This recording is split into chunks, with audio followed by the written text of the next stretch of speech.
asalaamaaleykum mbokk internet yi ñu ngi leen nuyu bu baax a baax di leen ziare ñoo ngi fii jàmm gën kër Siteu ñu ñëw fi fas yéene waxtaan ak moom ci fondation bi nga xamante ni lu bees la mu nal ko moom ak ñi nga xamante ni ñoom ñooy ay mbokkam fas yéene waxtaan ak moom ci loolu ci koor gi comme ni ma koy faral di waxee rek ci social lay dox waaye dafa mel ni tey li nga xamante ni dund nañ ko confirmé na loolu waaye nag dama bëgg ñëw fas yéene waxtaan ak moom tuuti ci loolu rek nuyu ko bàyyi ko mu nuyu mbokki internet yëpp ñu waxtaan ak moom waaye waxtaan ak tamit ki nga xamante ni moom mooy Ndo wala ma commencé ko ci Ndo mu présenté wu wax li nga xamante ne moom lañ fondé nii mu nekk fondation nan la tudd sax Tarkinda Social Fondation dama lay nuyu bàyyi la nga nuyu mbokk internet yëpp nga andi ay leeral ci loolu noonu su ko defee ñu mën a waxtaan ak Siteu. waaw asalaamaaleykum Lamine maa ngi lay fay di la dalal ak jàmm di la wax dalal ak jàmm Tarkinda Social Foundation benn fondation la boo xam ne Siteu mooy membre fondateur bi bon fondation bi nag ñu ngi ko créé en Amérique mais base bi fii Sénégal fii am nañ fi base muy Sénégal parce que ñi ko fondé ñëpp ay sénégalais lañ ñun nag ku xam Siteu xam ne Siteu yàgg na yëngu ci affaire sociale looloo ñu gën a motiver ñu gën a créer fondation bi parce que fii que moom amoon na fi association mais comme élan bu ñu nekk nii day gën a large soo ko créer def ko benn fondation bon defe naa si lay gën a nekk lu gën a international que association fondation bi nag à but non lucratif la bon ñu ngi œuvrer ci domaine social bi côté éducation santé développement durable bi aussi lépp ñu ngi si quoi ci loolu daal la ñuy yëngu tey nag bon li ñu fi dajale mooy dañ doon def benn action sociale bu ñu doon def fii Diamaguène ñu ngi ko doon def muy ndogu mooy comme li ma wax sànq rek ku xam Siteu xam ko ci social parce que tout récemment gis nañu indi fi ay pompe def nañ fi don de sang tey vu que conjoncture bi ak banlieue bi xam nañ ne ñu bëri seen loxo jotewul seen ginnaaw ñu ne pourquoi pas ñu jël benn organiser benn ndogu fekk nit ñi nga xam ne seen loxo jotul seen ginnaaw ñu jàpp si bon loolu la woon quoi foofu waaw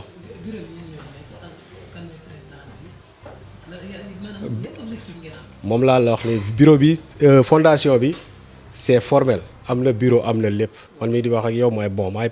coordonnateur bi fi quoi je veux dire président ñi fi nekk ñi ñëpp ay membre lañ léegi projet yi nga laaj yi nekk suñu kanam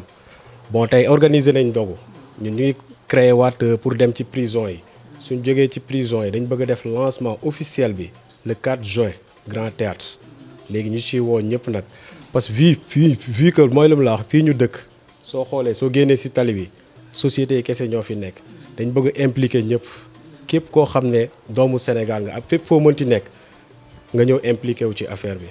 waaw loolu moo doon suñu but projet yi loolu la woon quoi. et je pense que ni président li mu wax amul lenn loo xamante ni lu ñu koy yokk parce que dafa am fu ñu jëm et je pense que ni wax na ko ci introduction am dul woon lu bees Siteu di ko def parce que depuis plus de 10 ans Siteu mi ngi def social mais bii nag dafa ñëw ci beneen facette. parce que Siteu dafa am benn fondation comme ni ñu ko waxee et que mu am ay objectifs yu bëri ndoo ñëw na ci duma ci ñëwaat mais lépp solo rek mooy tàllal loxo partenaires yi parce que ñu ngi dem direction vers le au mois de juin incha allah au Grand Théâtre pour def lancement bi officiel. et que leneen li rek mooy parce que fondation ku ko wax également xam ni dafa laaj ay dugg ak ay génn c'est-à-dire ay voies et moyens pour au moins mën a trouver li nga xamante ni moom mooy say ressources. et que duñ daaneel aussi sans remercier ñi nga xamante ni ñoom ñoo ci jàpp parce que ñun ñëpp c'est des volontaires et que loolu nit ñi dañ ko war a xam kenn fayul kenn leen dañuy def rek te yàlla tax et que en plus du ma daaneel te du ma wax li nga xamante ni moom mooy population sénégalaise bi parce que fondation boo ko tegee tamit te impliqué woo ñëpp muy communauté bi di nga ci wéet donc ñi ngi tàllal loxo ñëpp di wax ni également le 4 juin invité nañ ñëpp incha allah au Grand Théâtre waaw parce que président dafa wax lu am solo dafa ni ñun nous sommes une fondation formelle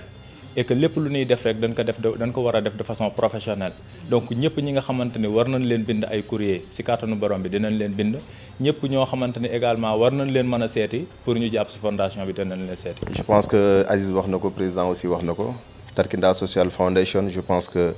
innovation la de taille aussi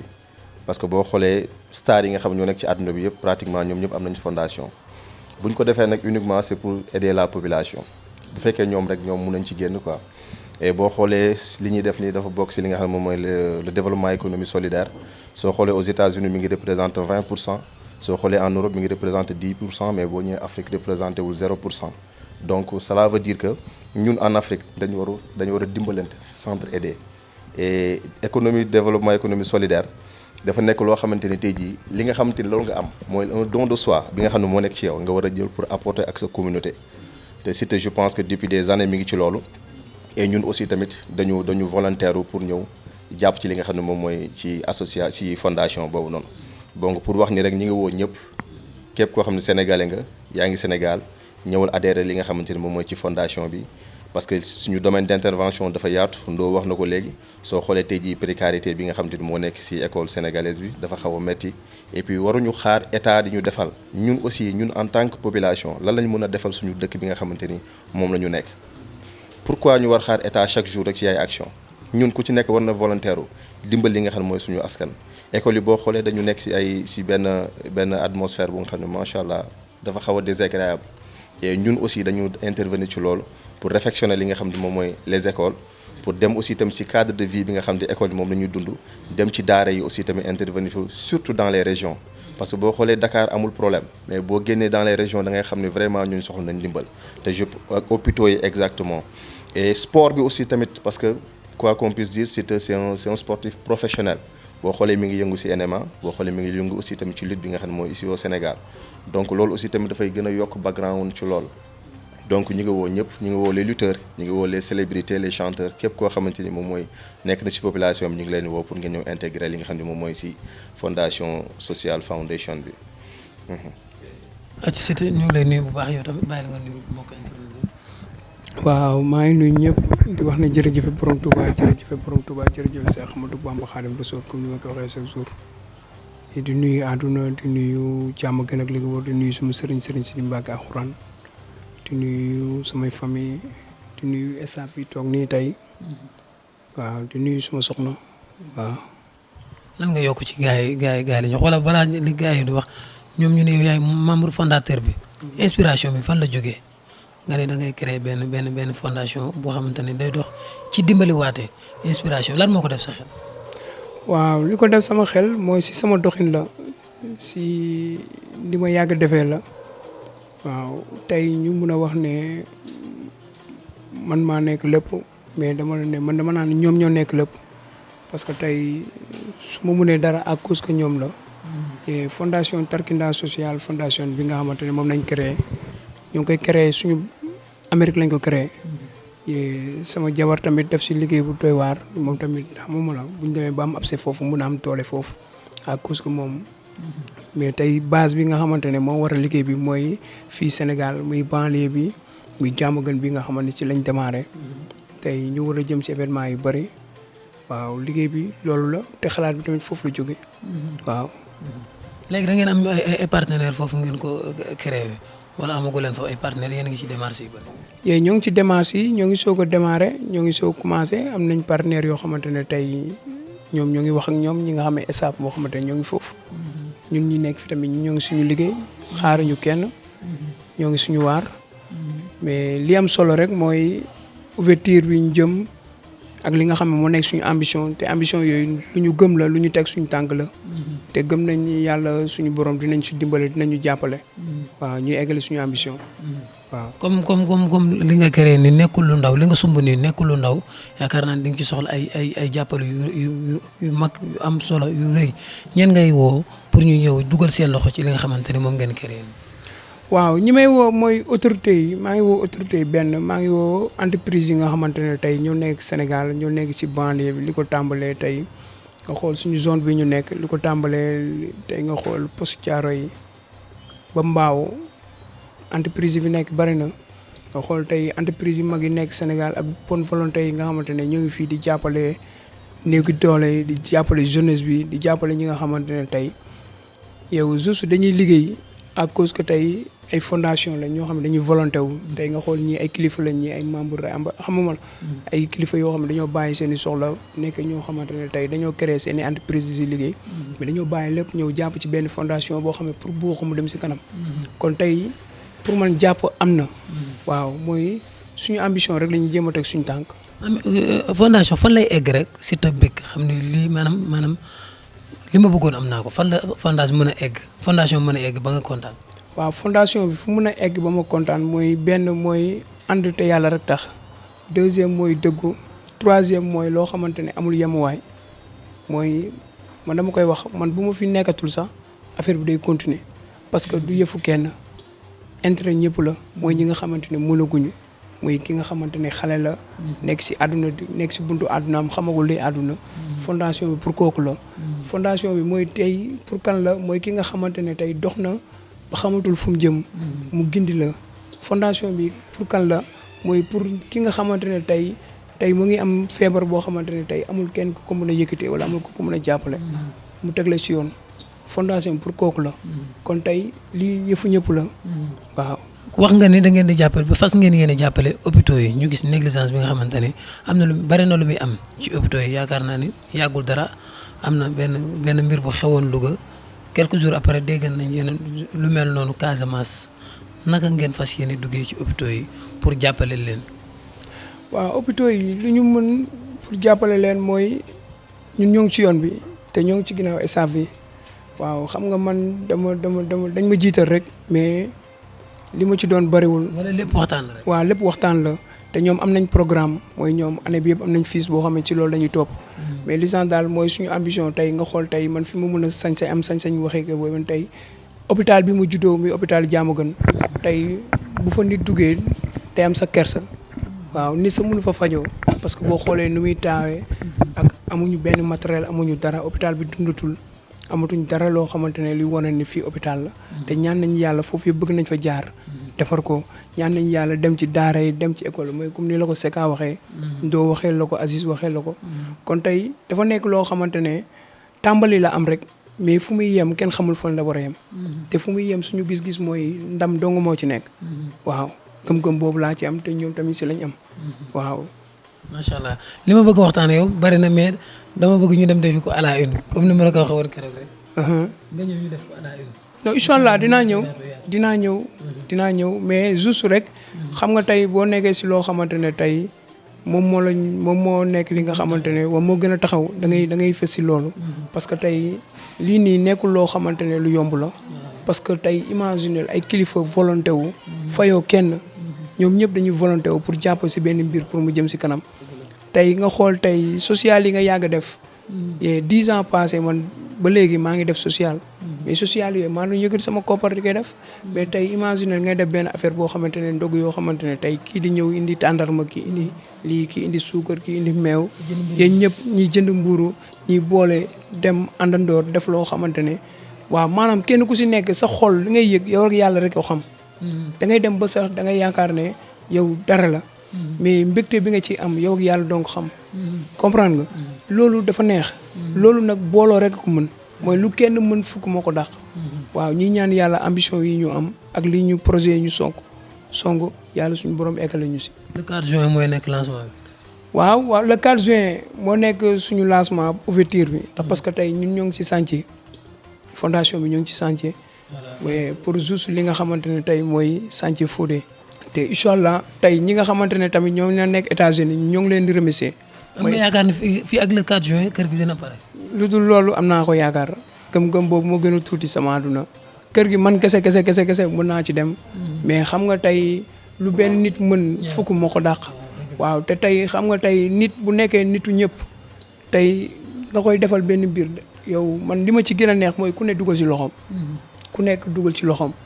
loolu dafa gën a neexal mbir mi. te tey am na ñoo xam ne ñii ñoo ngi volonté wu ñoo xam ne yow ñii ay mécanicien lañ ñii ay lii lañ ñii ñoo ngi volonté wu di yëkkati seen benn tonne di ma koy jox ñi yëkkati ay ñaari tonne di ma koy jox kon imagine loolu man loolu moo ma gën a neex ñooñu tey bu loolu paree kenn ku si nekk nga waaxu dugg ci kër gi da ngay sentir sa bopp da ngay xam ne ah diw mii de man maa ko defal lii pas Siteu ki nga xamante ne amul xaalis mu volonté wu sol tiset yi ànd ak ñun si chantier bi di xëy di liggéey kooku noonu bu subaa moom day am fierté day am mbégte day xam ne ah kër gi de man maa ko liggéey kon tey mbooloo boobu moo dàq lu kenn nit def yee man gëm-gëm boobu la am vision boobu la am léegi nag suñ tàmbalee si loolu ouverture bi ñëpp gis suñu ambition suñu première ambition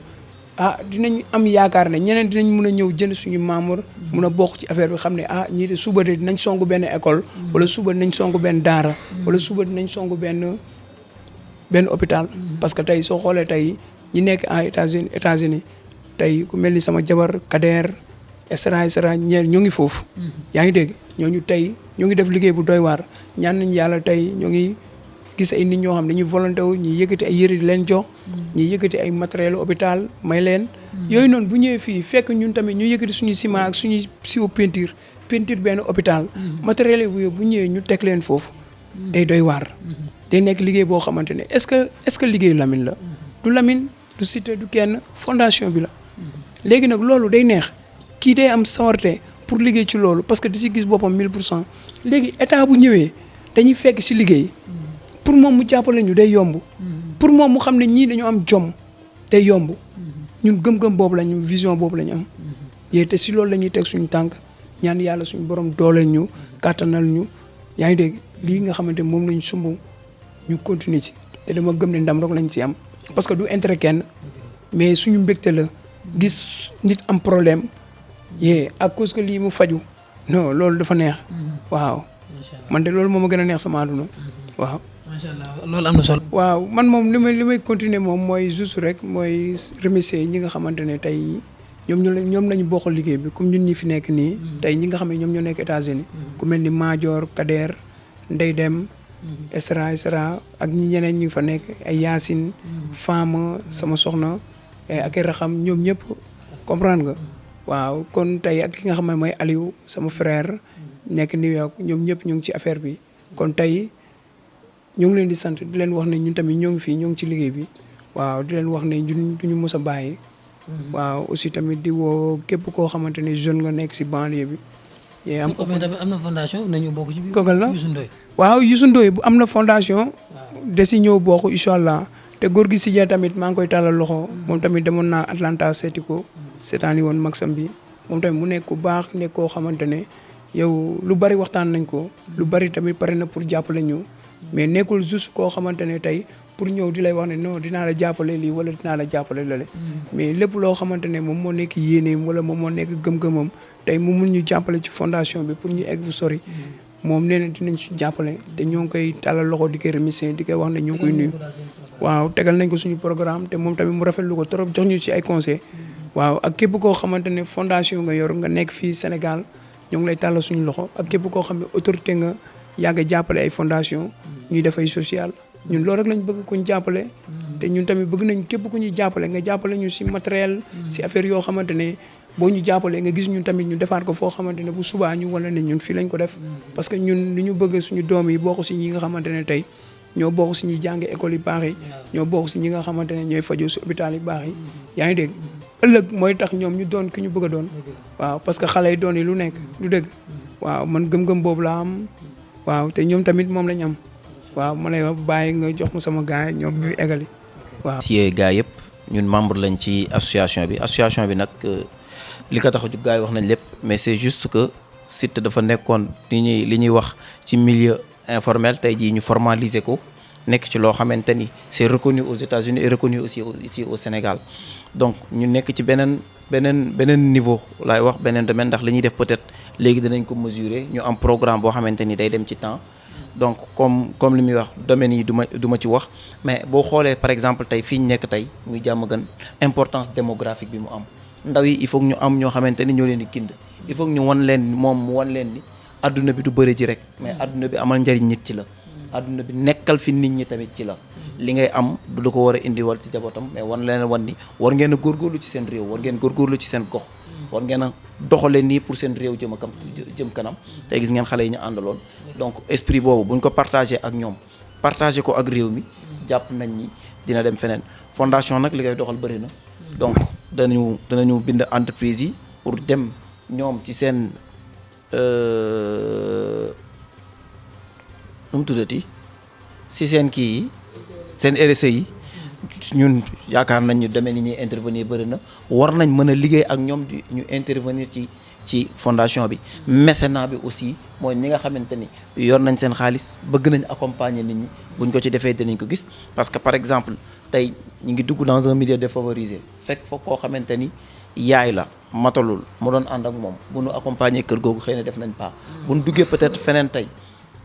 defar maternité ñoom ñu dem États-Unis war a mën a indi ay partenaires yu ko équipé wala leneen ak leneen donc nous sommes dans des projections mais très bien claires d'ici peu ñu def lancement bi danañ gis suñu programme bi ak vision yi ñu am yëpp pour matal ko incha allah. di rafetlu taxawaayam trop macha allah di nuyu soxnaam madame Senghor mu nekk jàmbaar tamit nekk jigéen bu mën góor waaw di nuyu tamit sama gars yi nga xam ne ñoo nekk si liggéey bi yëpp président Ndo Aziz Chaka Diaz macha allah yi nga xam ne tamit ñoo nekkoon ñëpp taxaw jàpp si ndogu ba affaire bi mel ni mel nii quoi ñu ngi sant ñëpp franchement di kontaan si ñëpp di sant tamit ñi nga xamante ne ñoo nekk Amérique ñoom tamit taxaw liggéey ba mu egsi fii macha allah fàttewuñ kenn nday dem Awa Major Alioune di ziar ñëpp foofa di leen wax ne ñun yéen ñu nekkal foofu mais ñun ñoo leen nekkal fii waaw fi may ñëwee nag mooy président li mu waxoo pare du ma si ñëwaat mais ñun ñi nga xam ne programme yi nga xamante ne tey mën naa ci wax benn mooy ñun programme yi nga xam ne am nañ ci mën naa ci wax benn mooy côté emploi te bu ñu waxee emploi dañuy wax formation nag am nañ ci programme yu riche yoo xamante ne bii incha allah balaa yàgg dara dañ ci am résultat yu positif bu soobee yàlla programme yu wóor a wóor parce que tey bu ñu xoolee tey Sénégal dafa bëri ndaw ñoo xam ne amuñu métier dañuy dem ba màgg ba mën a amal seen bopp mais bu ñu xëyee amuñu fu ñu jëm dañuy obligé xëy toog léegi nag loolu nag dañ ci am ay programme yu riche yoo xam ne incha allah balaa yàgg dara dinañ ci indi ay résultats yu am solo incha allah te yàlla def na fi expérience bi may nañu lépp loo xam ne war a mën a tax ñu exploiter loolu am na fi waaw incha allah di sant ñëpp di gërëm ñëpp ñi nga xamante ne bii ñoo jàpp si ndogali nag première bi kese la bii day doog a door mais yeneen ñi ngi ñëw comme ni ko président waxee domaine yëpp la ñuy intervenir incha allah di sant ñëpp di gërëm ñëpp merci beaucoup. fi may jeexalee mooy ñu ngi remercier ñëpp waa staff bi di remercier Sadikh di ko masaw aussi Khalil ak yeneen gars yëpp waa division 1 beeg yooyu léegi nag képp ku ñu bëgg a contacter fondation bi ci plateforme digitale bi am nañ ay numéro yu fa nekk mën nga def 78 588 31 31 ou bien nga def 77 337 10 11 su dee contact États-Unis bi plus 120 801 48 37 email bi contact la @tarkindafoundation.com képp ku ñu bëgg a contacter mën nga ñu fa contacter ok merci beaucoup Lamine jërëjëf.